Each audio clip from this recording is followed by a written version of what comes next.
This is E.Wilson, the Conversator from the JTC Exchange Radio Show, coming to you live from the JTC headquarters in Bedford, Texas. I am just so excited to be with you right now and all that the JTC Exchange has going on. But today, I'm here with my man, Mr. Keith Gardner. You see the book right here, the author of My Greatest Outcome Came From Going Through My Greatest Pain. Keith, welcome to the show today, brother. How are you doing? Man, I'm fired up, E, man. Thank you for having me on the show.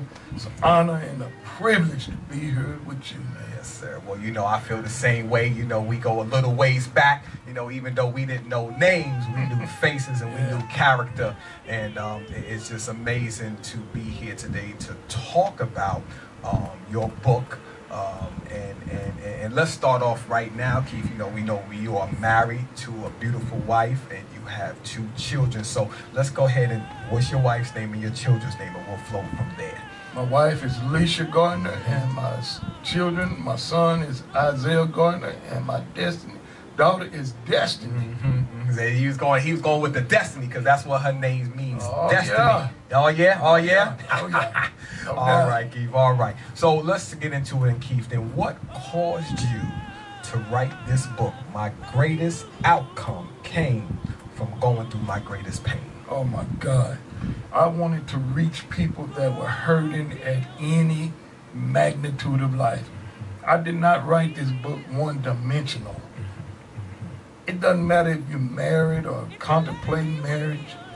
I wrote this book to reach people that are bleeding, cut, hurting, have been through storms, going through a storm now. Man, I'm telling you, this book was written to keep you encouraged and inspired from throwing in the towel.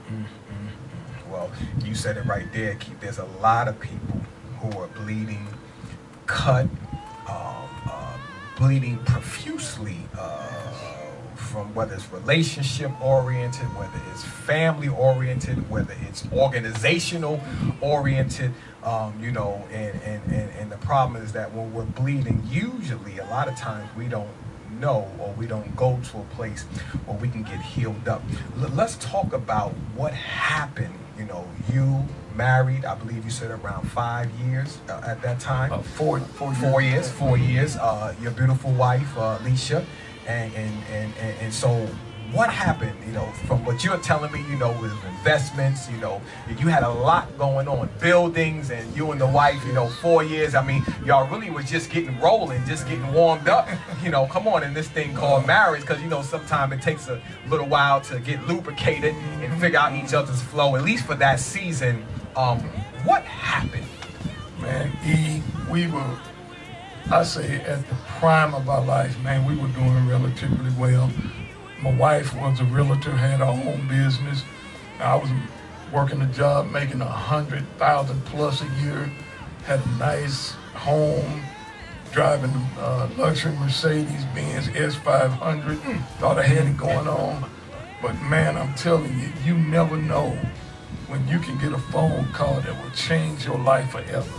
You don't know what you're going to go through. I always say, between the day that you say I do and the golden years, man, a lot of things come up. Yes, sir. But for us, man, we were 4 years into our marriage.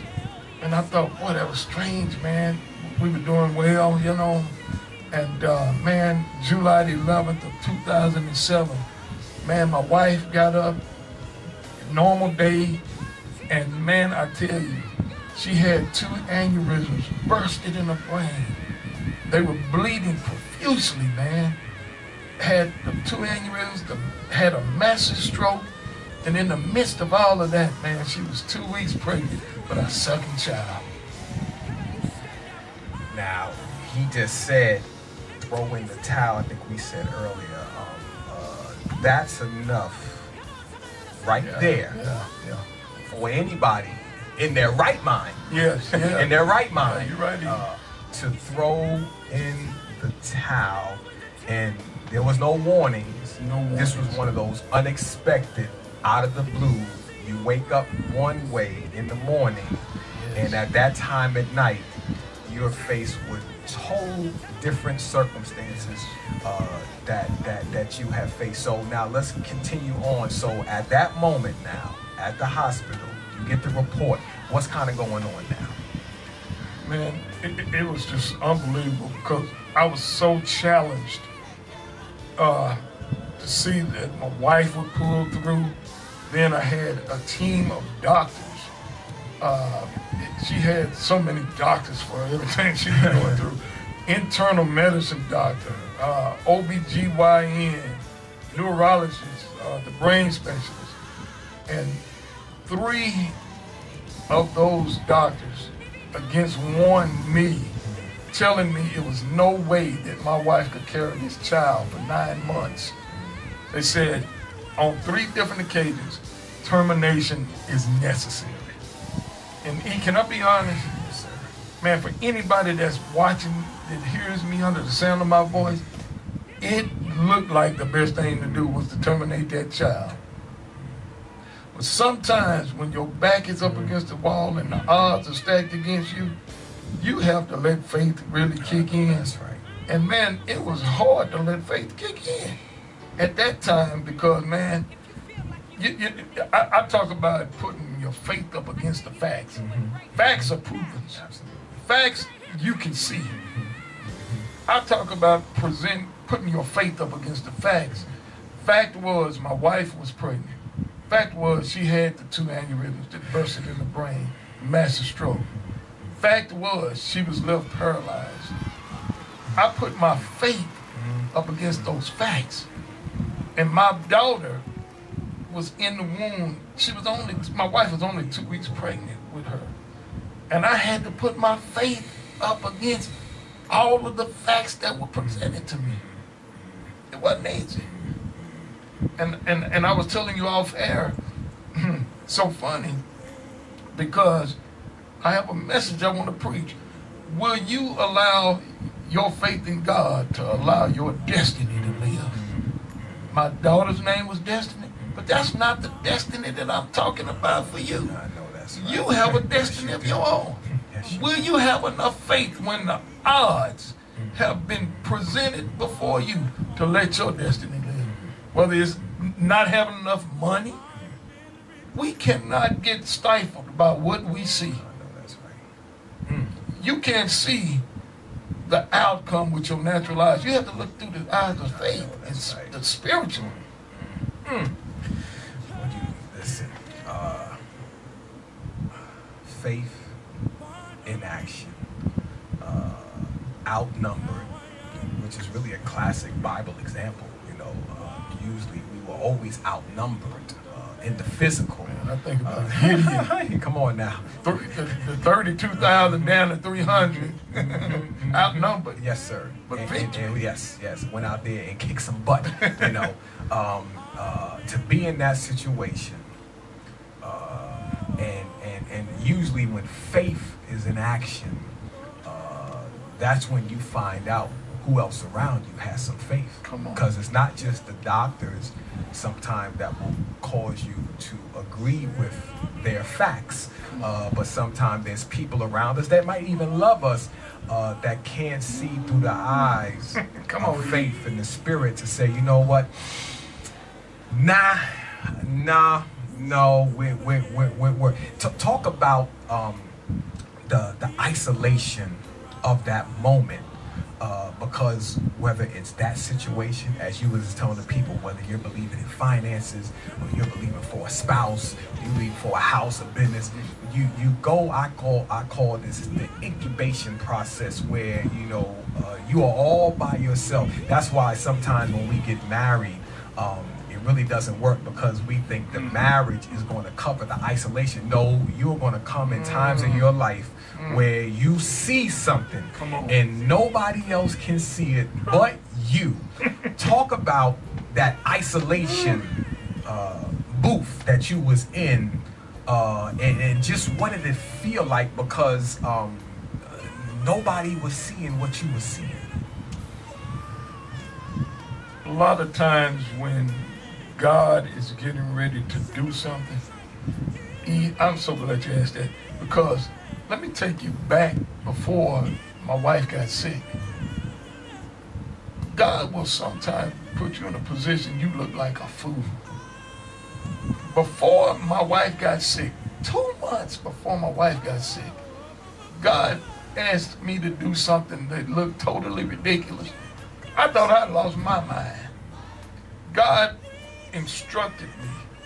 And God, sometimes when he instructs you, he doesn't give you all of the details. He doesn't lay out a map.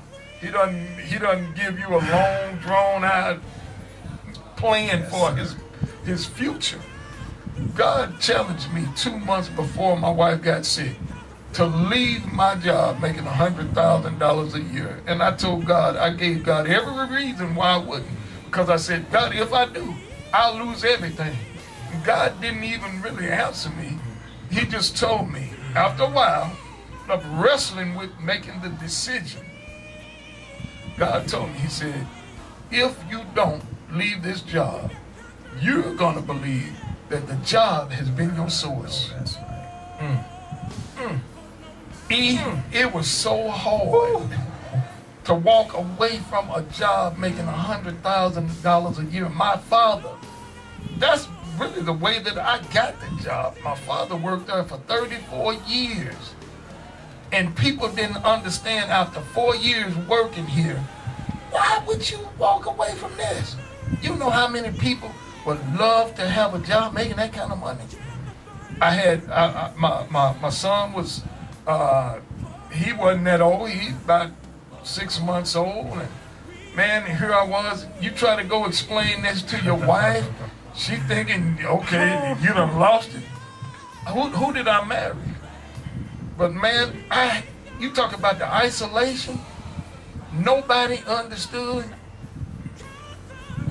It's a lonely place. But when God tells you something, his plans are always better than yours. Right. You can't see how it's going to work out because, think about this.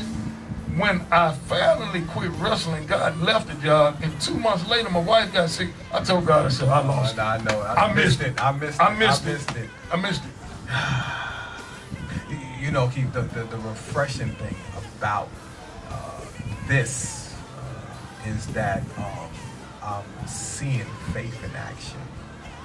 And this sometimes is not talked about because, like you said, we see the book, the glory, but we don't know the story and what it took, the wrestling, and then the questioning. Man, I missed it. That isolation in what I'm going to say, you mastered it because there was no way you can go to that level of isolation and not come out with your brains just fried. I mean, yes. and for the brothers out there, this is the word for you, is that as you are leading your family, don't think it's strange when the wife or the kids don't understand you. You have to know God for yourself to know that if God is saying go left and nobody else can see it, Keith just said, you better go left. Yeah. So we want you to know that as they may be torn or frustrated or even complaining, we just want you to know that standard procedure is nothing strange that's going on. It's just God making a shift to bless everybody in the household. But if the men abort the decision to have peace with the wife, Adam, in the garden, I'm telling you, you will be missing out on some of the greatest things that God has in store for you. So I want to commend you, Keith, on staying in that booth. Couldn't trace God, didn't really understand all that was going on, but what you did do was obey. And that's the mark of a true champion. And I'm always encouraging men that when they're in that isolation booth, that's why we need each other. Amen. To encourage each other to understand that I'm not the only one that's been in an isolation booth. You're not the only one that's been in an isolation booth. But when men get in those situations, if they don't have nobody like us to say, bruh, this is normal. Don't worry. They're tripping out. They're not going nowhere. And if they do go somewhere, they might have never been with you in the first place. That's just the reality of it. But you have to stay the course. Listen, this is part one of this interview. We're getting ready to come back with more from Keith Gardner, just sharing on purpose, you know, what this pain has birthed out, and also a word for you couples that are going through situations that might not even amount nowhere near what this brother has went through, and you're already ready to throw in the towel. We want to encourage you to understand that there's a blessing behind what you're going through. This is E.Wilson, the Conversator. Remember, if you're going to have a conversation, make it a good one. We'll be right back.